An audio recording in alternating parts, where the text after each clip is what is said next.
আমরা যেটি লক্ষ্য করছি, বাংলাদেশের 5ই আগস্ট ছাত্র জনতার গণ অভ্যুত্থানের পরে বাংলাদেশের কিছু সংবাদ মাধ্যম এখনো পর্যন্ত খুনি হাসিনা যে দেশ থেকে পালিয়ে গিয়েছে, সে পালিয়ে যাওয়া শব্দটি এখনো তারা সংবাদ মাধ্যমে পরিবেশন করতে তারা ভয় পাচ্ছে অথবা লজ্জা পাচ্ছে।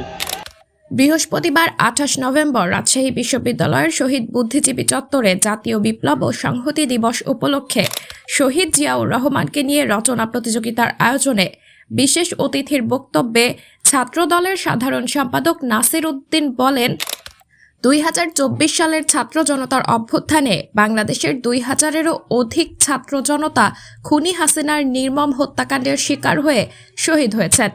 এই অভ্যুত্থানে খুনি হাসিনা দেশ ছেড়ে পালিয়ে যেতে বাধ্য হয়েছে। আমরা লক্ষ্য করেছি খুনি হাসিনা পালিয়ে গেছে।